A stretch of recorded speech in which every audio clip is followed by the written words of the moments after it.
So based on the discussion yesterday,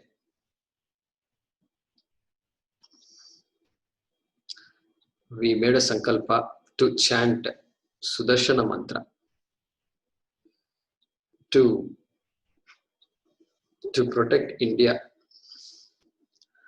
from the negative forces that are constantly there, and even more so now.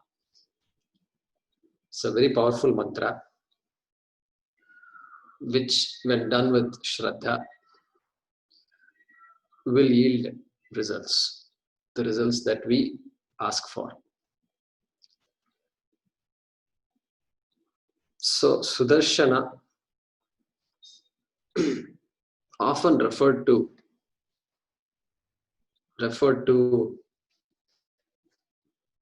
as the name of Vishnu, or even Vishnu's chakra. Both of them are called Sudarshana.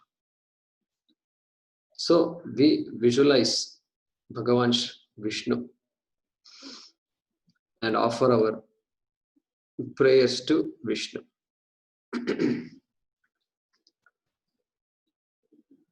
So I have sent you a document, and you can see that. I will share my screen also. What I want to do is briefly explain the sankalpa and the mantra. We're going to make a sankalpa. Every prarthana starts with a sankalpa. Namely, what am I chanting for? What am I doing the puja for? So that sankalpa is there. So I will be sharing the Devanagari script to you. Those of you who are not familiar, you can open the file and look at the English version.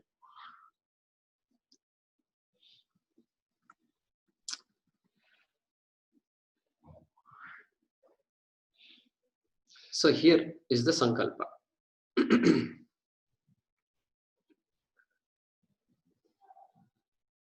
Mamopata samasta durita kshayadvara Sri Parameshwara Prityartham. For invoking the most exalted Ishvara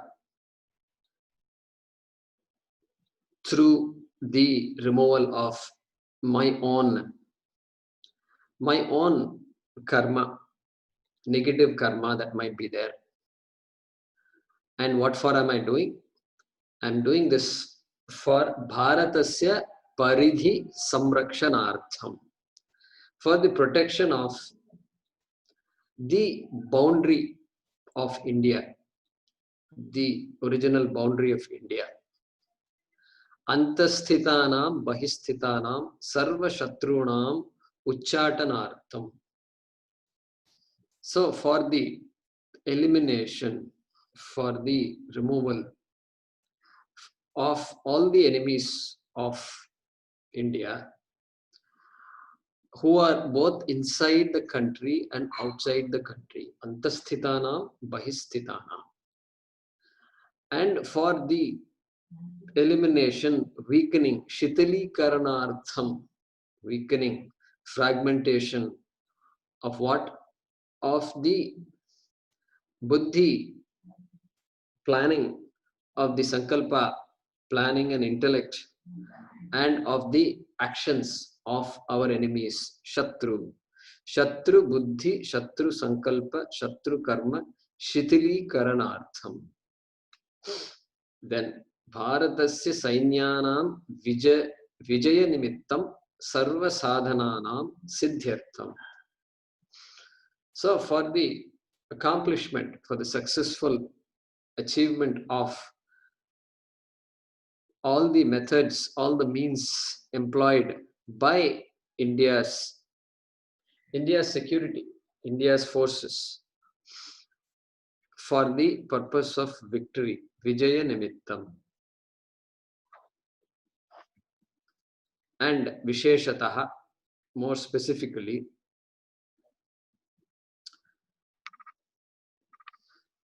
Ayurarogya Abhivridyartham, for the increase of the strength, victory, longevity, and health of our soldiers, the people who protect the country.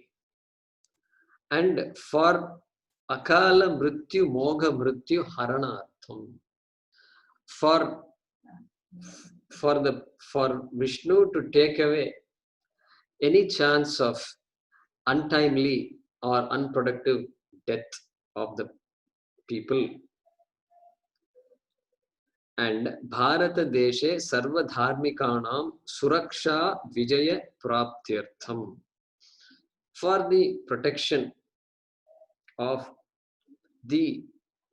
and victory of the people, of all the dharmikas of the country Bharata. And Jana Narendranam Rajya Bharaneshu Sada Mahavishnu Kripa Kataksha Siddhidwarena Bharatasya Arthika Sthiti, Dharmika Sthiti, Suraksha Sthiti, Paramparya Sthiti, Vatavaranika Sthiti, Uddharanartham. So, for the increase of the health of the country, what kind of health? The material prosperity, the dharmic, the growth of dharma, for the protection, for the state of security of the country, and the culture, the growth of the Vaidika culture in the country, and Vatavaranika, and for other improvement, for all other topical situations, for the removal of all topical problems. Uddharanartham. Through what? Through, and of course, Jana Narendranam Rajya Bharaneshu, for the improvement and maintenance and improvement of the governance of the leaders of the people, which is our government. Through what? Through Mahavishnu Kripa Kataksha Siddhidwarena. So through the Kataksha, through the grace, through the compassion, Kripa of Mahavishnu, always, may his compassion always be with us. And for that purpose, Sudarshana Mahamantra Japam Karishyami, Karishyamaha. So we, Karishyamaha, all of us chant the Sudarshana Mahamantra Japam. So this is the Sankalpa. And I will also quickly explain the mantra also. So Sudarshana mantra is here on my screen. Om Klim Krishnaya Govindaya Gopi Jana Vallabhaya Paraya Parama Purushaya Paramatmane Parakarma Mantra Tantra Yantra Aushada Astra Shastrani Samhara Mrityor Mochaya Mochaya Om Namo Bhagavate Mahasudarshanaya Deeptre Jwala Paridhaya Sarvadik Shobhanakaraya Hum Phat Brahmane Paranjyotishe Swaha Om Sudarshanaya Vidmahe Mahajwalaya Dhimahi Tannas Chakraf Prachodayat Om Sahasrara Hum Phat.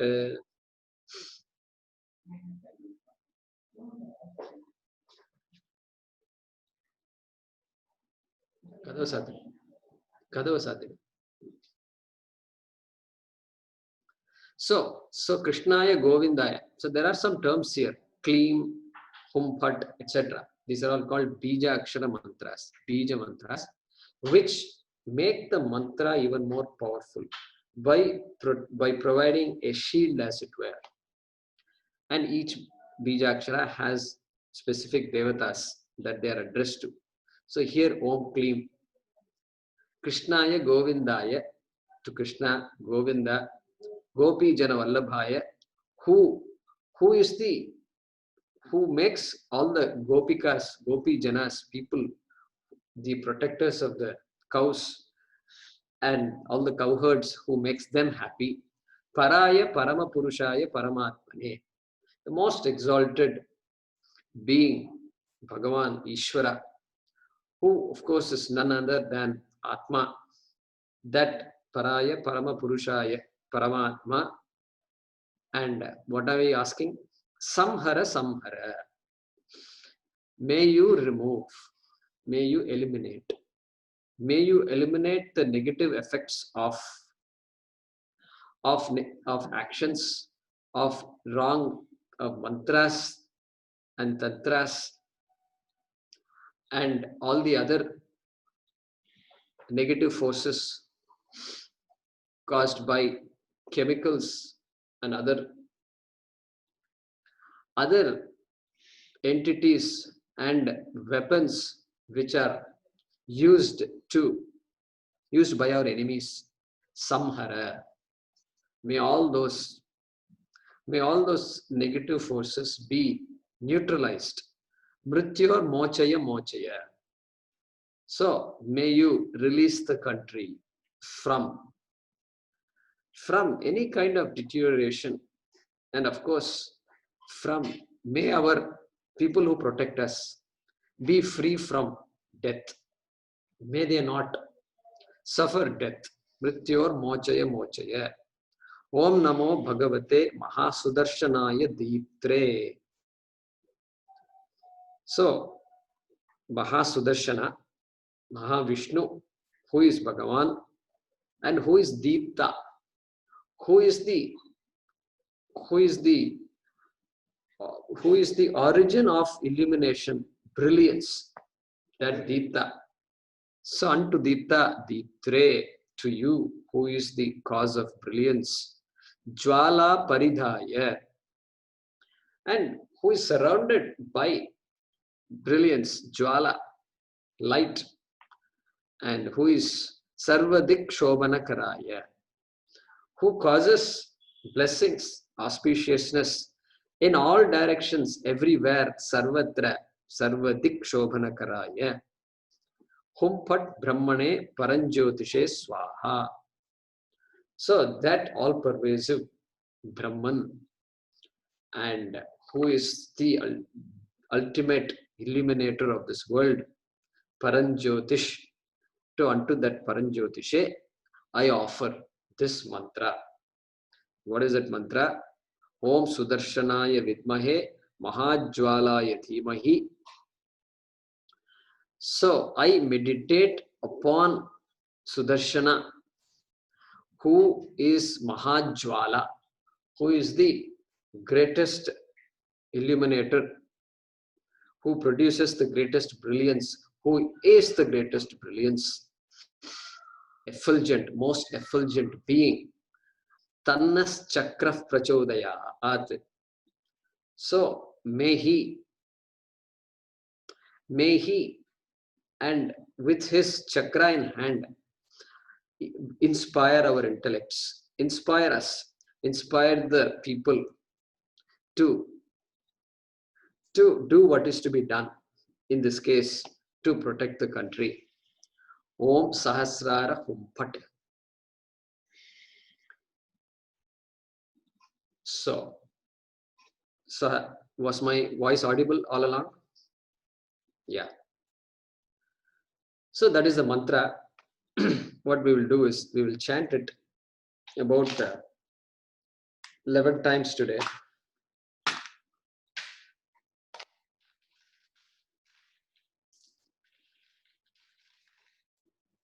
So keep that.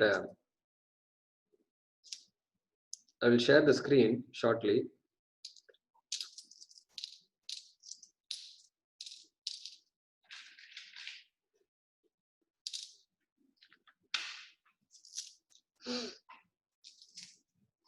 After me, so we can practice. So Vaidya, I'm unmuting you. Okay. So all of you can repeat after me. We will hear only Vaidya's voice, but please repeat.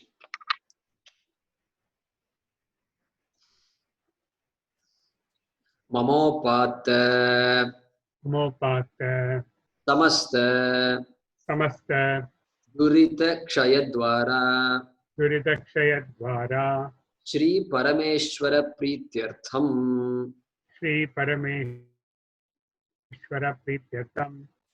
भारतस्य परिधि संरक्षणार्थम अंतस्थितानां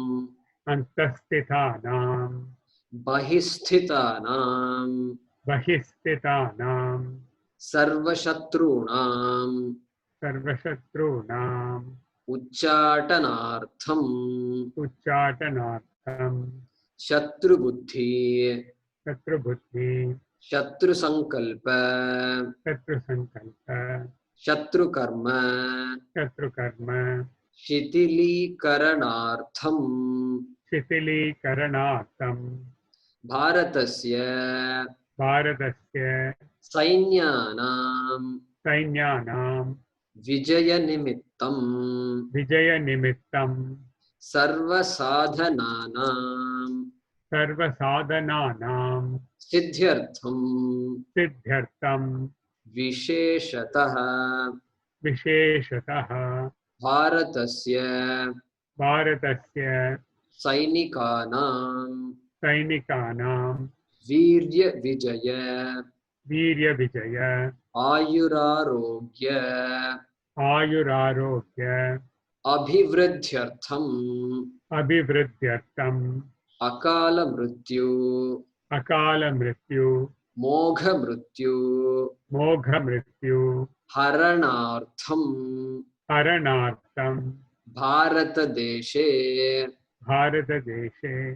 सर्वधार्मिकाणां सुरक्षा विजय प्राप्त्यर्थम जन नरेंद्राणां राज्यभरणेषु सदा महाविष्णु कृपाकटाक्ष सिद्धिद्वारेण भारतस्य आर्थिक स्थिति धार्मिक स्थिति सुरक्षा स्थिति पारंपर्य स्थिति वातावरणिक स्थिति उद्धारणार्थम सुदर्शन महामंत्र जपम करिष्यामः. So this completes the sankalpa. Karishyamaha means we are all together about to chant Sudarshana mantra japam. Okay. Om Klim Krishnaya Govindaya Gopi Janavallabhaya Paraya Paramapurushaya Paramatmane Parakarma Mantra Tantra Yantra Aushadha Astra Shastrani Samhara Mrityor Mochaya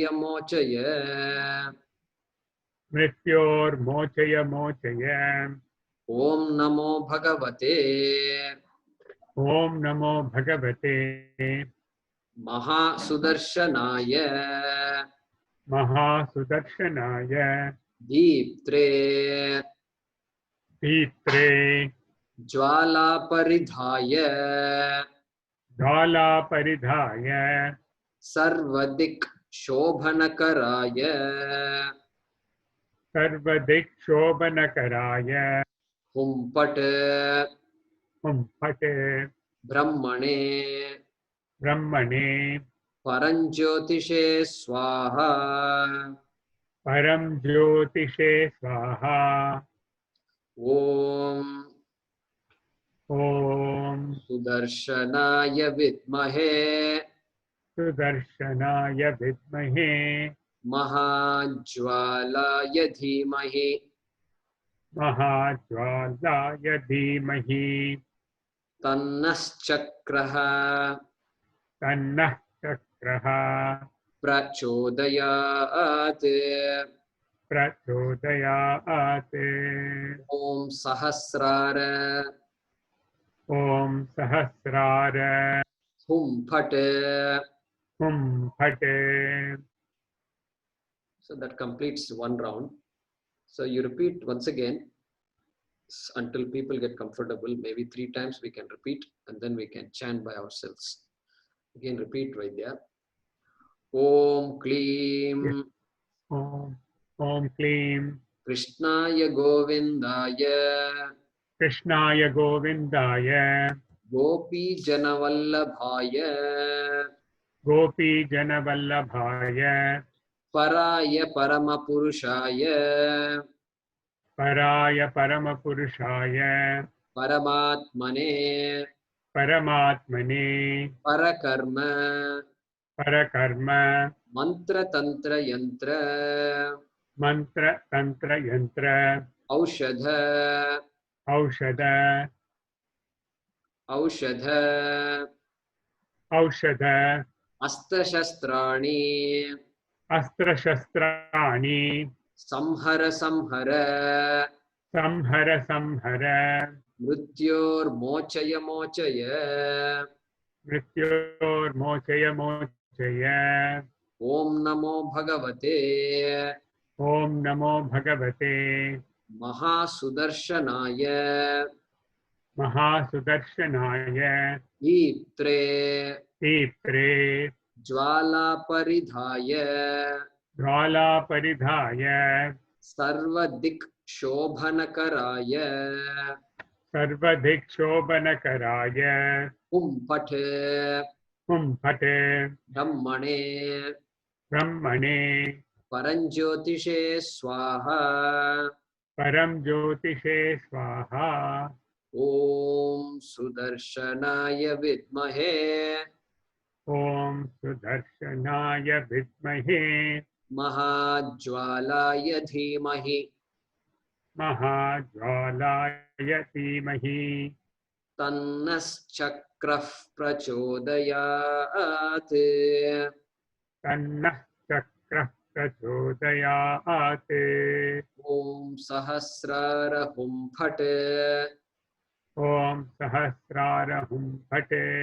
Om Klim ओम क्लीं Krishnaya Govindaya कृष्णाय गोविन्दाय Gopi Janavallabhaya गोपी जनवल्लभाय Paraya Paramapurushaya पराय परमपुरुषाय Paramatmane परमात्मने Parakarma Mantra Tantra Yantra परकर्म मंत्र तंत्र यंत्र Aushadha औषध Astra Shastrani अस्त्र शस्त्राणि Samhara Samhara संहर संहर Mrityormochaya Mochaya.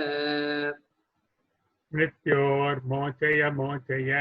Om Namo Bhagavate ओम नमो भगवते Mahasudarshanaya Diptre महासुदर्शनाय दीप्त्रे Jwalaparidhaya ज्वालापरिधाय सर्वदिक्शोभनकराय सर्वदिक्शोभनकराय हुं फट् हुं फट् ब्रह्मणे ब्रह्मणे परञ्ज्योतिषे स्वाहा परं ज्योतिषे स्वाहा ॐ सुदर्शनाय विद्महे ॐ सुदर्शनाय विद्महे महाज्वालाय धीमहि महाज्वालाय धीमहि तन्नश्चक्रः प्रचोदयात्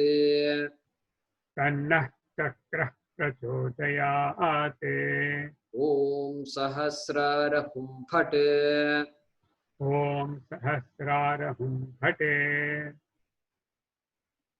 So that completes 3 rounds. So is everybody now able to chant by themselves? I will chant slowly and you just chant along with me. Is that doable for all of you? Yeah? Okay, good. So let's do that. So we have 8 more rounds left.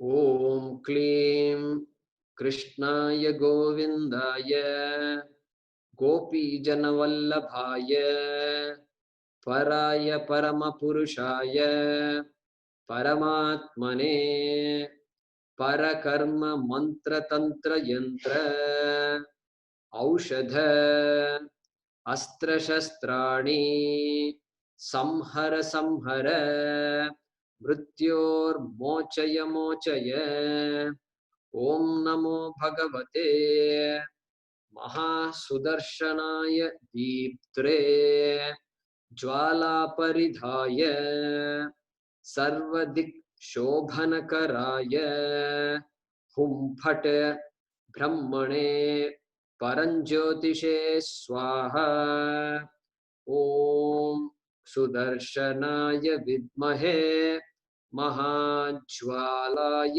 धीमहि तन्नश्चक्रः प्रचोदयात् ॐ सहस्रार हुं फट् ॐ क्लीं कृष्णाय गोविन्दाय गोपीजनवल्लभाय पराय परमपुरुषाय परमात्मने परकर्म मंत्रतंत्र यंत्र औषध अस्त्रशस्त्राणि संहर संहर मृत्योर्मोचय मोचय ओम नमो भगवते महासुदर्शनाय दीप्त्रे ज्वालापरिधाय सर्वदिक् शोभनकराय हुं फट् ब्रह्मणे परञ्ज्योतिषे स्वाहा ॐ सुदर्शनाय विद्महे महाज्वालाय धीमहि तन्नश्चक्रः प्रचोदयात् ॐ सहस्रार हुं फट् ॐ क्लीं कृष्णाय गोविन्दाय गोपीजनवल्लभाय पराय परमपुरुषाय परमात्मने परकर्म मंत्रतंत्र यंत्र औषध अस्त्रशस्त्राणि संहर संहर मृत्योर्मोचय मोचय ओम नमो भगवते महासुदर्शनाय दीप्त्रे ज्वालापरिधाय सर्वदिक्शोभनकराय हुं फट् ब्रह्मणे परञ्ज्योतिषे स्वाहा। ॐ सुदर्शनाय विद्महे महाज्वालाय धीमहि तन्नश्चक्रः प्रचोदयात्। ॐ सहस्रार फट्। ॐ क्लीं कृष्णाय गोविन्दाय गोपीजनवल्लभाय पराय परमपुरुषाय परमात्मने परकर्म मंत्रतंत्र यंत्र औषध अस्त्र शस्त्राणि संहर संहर मृत्योर्मोचय मोचय। ओम नमो भगवते महासुदर्शनाय दीप्त्रे ज्वालापरिधाय सर्वदिक्शोभनकराय हुं फट् ब्रह्मणे परञ्ज्योतिषे स्वाहा। ॐ सुदर्शनाय विद्महे महाज्वालाय धीमहि तन्नश्चक्रः प्रचोदयात्। ॐ सहस्रार हुं फट्।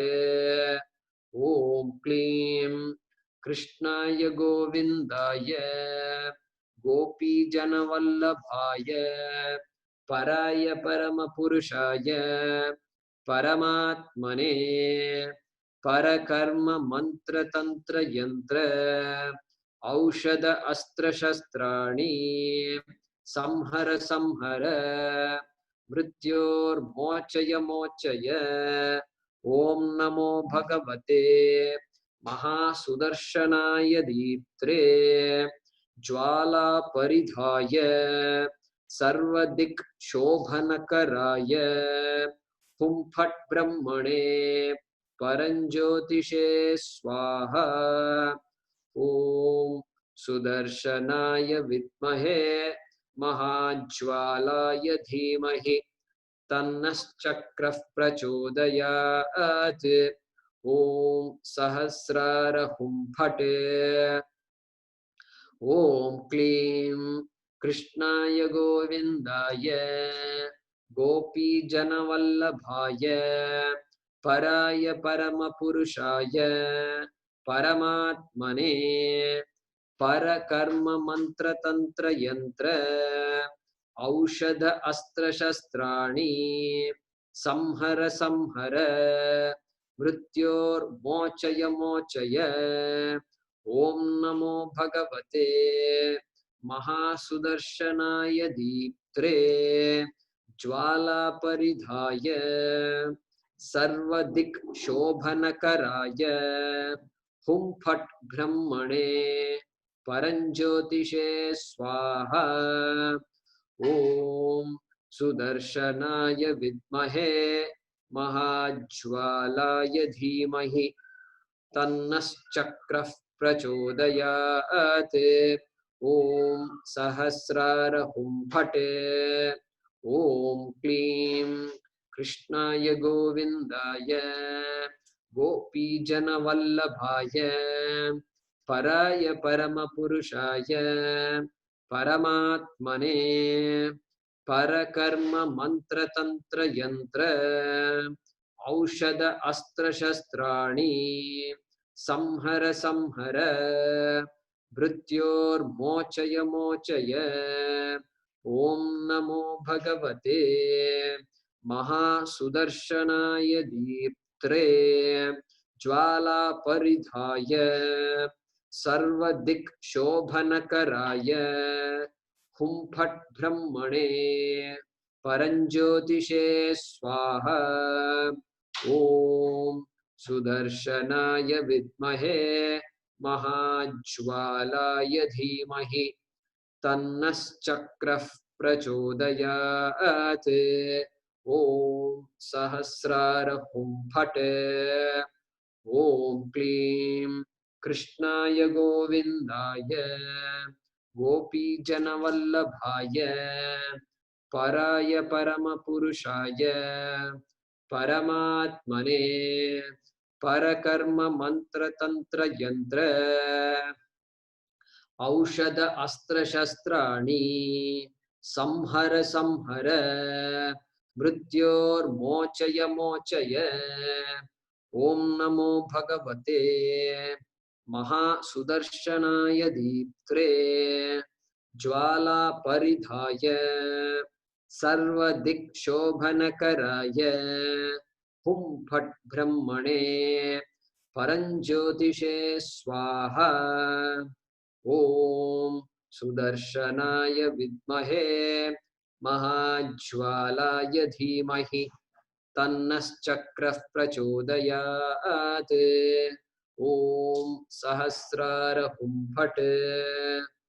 ओम क्लीं कृष्णाय गोविन्दाय गोपीजनवल्लभाय पराय परमपुरुषाय परमात्मने परकर्म मंत्र तंत्र यंत्र औषध अस्त्र शस्त्राणि संहर संहर मृत्योर्मोचय मोचय।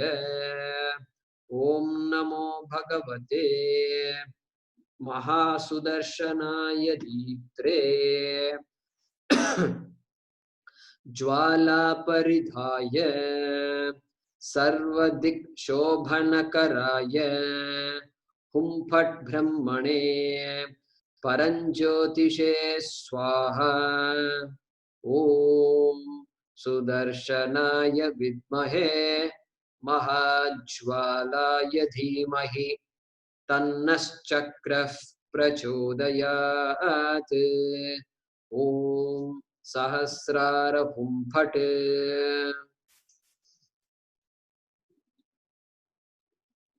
ओम पूर्णमदः पूर्णमिदं पूर्णात् पूर्णमुदच्यते पूर्णस्य पूर्णमादाय पूर्णमेवावशिष्यते। ओम शांति शांति शांतिः। हरि ओम। श्री गुरुभ्यो नमः। हरि ओम।